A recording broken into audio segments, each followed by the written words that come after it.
Hello दोस्तों, कैसे हैं आप लोग। दोस्तों, आज के इस वीडियो में मैं आप लोगों को फैमिली विजिट वीज़ा के बारे में गुड न्यूज़ देने वाला हूं। इसी के साथ साथ दोस्तों, मैं आप लोगों को 4-5 ऐसी चीज़ें बताने वाला हूं जिनके बारे में आपको ध्यान रखना ज़रूरी है ऐसे टाइम पर जब आप वीएफएस सेंटर जाते हैं अपने डॉक्यूमेंट्स को सबमिट करने के लिए। अगर आप इन 4-5 चीज़ों के बारे में ध्यान देते हैं दोस्तों, फिर आपको भी नॉलेज होगा और आप दूसरों को भी इन 4-5 चीज़ों के बारे में गाइड कर सकते हैं।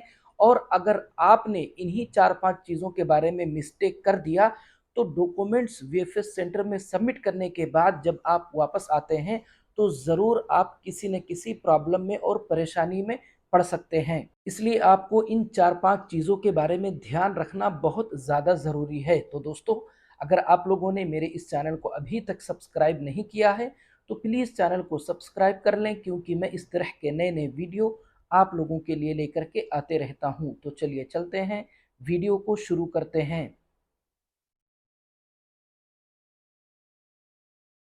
तो दोस्तों, आप लोगों को पता ही होगा कि जिन जिन लोगों ने वीज़ा अप्लाई करते टाइम पर मुंबई मिशन को सिलेक्ट किया था, उनका वीज़ा लगना स्टार्ट हो गया था काफ़ी पहले।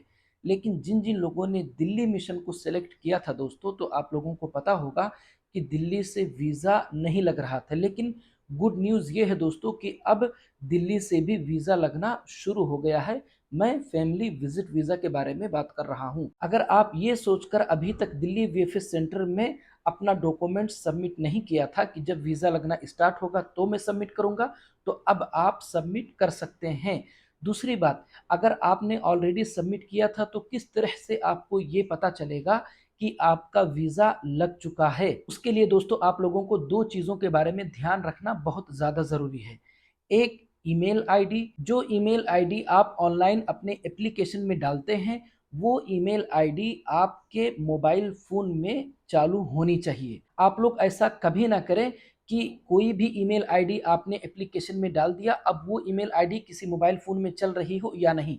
इसकी वजह ये है दोस्तों, क्योंकि जब आपका वीज़ा लग जाता है, तो वीज़ा लगते ही आपके ईमेल आईडी पर आपका जो वीज़ा है, उसको सेंड कर दिया जाता है। दूसरी चीज़ है दोस्तों, मोबाइल नंबर। आप हमेशा वही मोबाइल नंबर डालें जो मोबाइल नंबर आपके पास हो या आपके घर में किसी के पास हो, लेकिन हमेशा चालू हो। और हमेशा उस मोबाइल नंबर का ये ध्यान रखें दोस्तों, जिस तरह से आजकल के टाइम पर बहुत सारे मोबाइल में ऐसा होता है कि अगर आपने रिचार्ज नहीं कराया, तो उसका इनकमिंग कॉल भी बंद हो जाएगा। ऐसा भी हो सकता है कि उस नंबर पे मैसेज आना भी बंद हो जाए।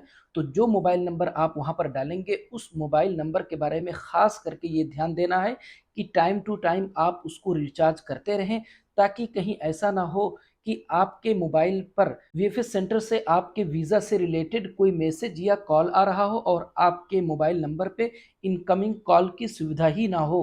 और अगर आपने पहले से अपने डॉक्यूमेंट्स को वीएफएस सेंटर में सबमिट कर दिया है, लेकिन अभी तक आपका वीज़ा लगकर आपकी ईमेल आईडी पे सेंड नहीं किया गया है, तो आप अपने एप्लीकेशन को ट्रैक कर सकते हैं। कैसे ट्रैक करेंगे? आप अगर यूट्यूब पे सर्च करेंगे तो बहुत सारे वीडियोस आपको मिल जाएंगे। खुद मेरे चैनल पे भी ऐसा वीडियो आपको मिल जाएगा कि किस तरह से ये चेक कर सकते हैं कि आपका वीज़ा लगा या नहीं लगा।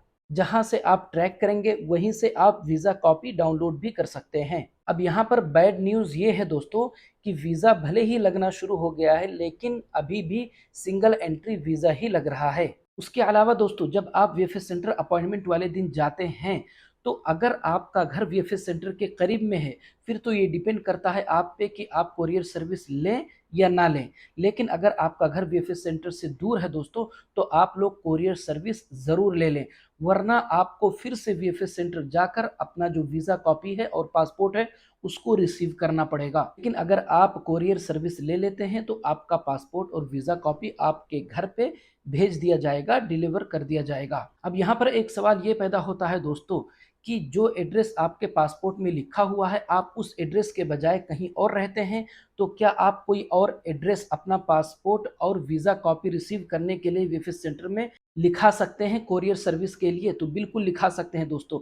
ज़रूरी नहीं है कि कोरियर सर्विस के लिए आप वही एड्रेस लिखवाएं जो एड्रेस आपके पासपोर्ट में लिखा हुआ है। आप कोई भी दूसरा एड्रेस भी लिखा सकते हैं। जो भी एड्रेस आप वीएफएस सेंटर में कोरियर सर्विस के लिए लिखवाएंगे उसी एड्रेस पे आपका पासपोर्ट और वीजा कॉपी भेजा जाएगा। उसके अलावा दोस्तों पेमेंट से रिलेटेड एक बात आप लोग याद रखें कि अगर आप वीएफएस सेंटर में पेमेंट डेबिट कार्ड मतलब एटीएम कार्ड के जरिए से करने वाले हैं तो जितना पेमेंट जितनी फीस आपको वीएफएस सेंटर में पे करनी है, क्या आपके डेबिट कार्ड पे उतना लिमिट सेट है या नहीं। क्योंकि दोस्तों आपको पता है कि अगर आप अपने डेबिट कार्ड से 50,000 का ट्रांजैक्शन करना चाहते हैं तो आपके डेबिट कार्ड पे 50,000 का लिमिट भी सेट होना चाहिए। अगर 50,000 का लिमिट सेट नहीं है तो आपका जो ट्रांजैक्शन है वो रिजेक्ट हो जाएगा, भले ही आपके अकाउंट में बैलेंस कितना भी हो। इसलिए दोस्तों भले ही आपके अकाउंट में पैसा ज्यादा हो, लेकिन अगर आपके एटीएम कार्ड से ट्रांजैक्शन पेमेंट जो है वो फेल हो जाता है, रिजेक्ट हो जाता है,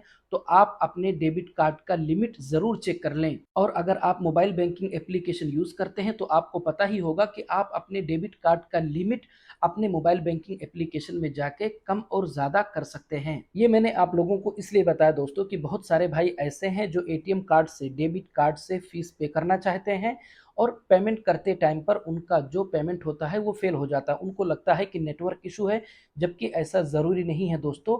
अगर आपके साथ भी ऐसा होता है कि पेमेंट फेल हो जाता है लेकिन आपके अकाउंट में बैलेंस है तो आप अपने एटीएम कार्ड का लिमिट ज़रूर चेक कर लें। तो दोस्तों अगर आप लोगों को मेरा ये वीडियो अच्छा लगा, अगर आप लोगों को मेरी बातें समझ में आई हैं तो प्लीज़ वीडियो को लाइक और चैनल को सब्सक्राइब ज़रूर कर ले दोस्तों, ताकि मैं जब भी अपना अगला वीडियो अपलोड करूं तो तुरंत आप लोगों तक पहुंच जाए। मिलते हैं अगले वीडियो में।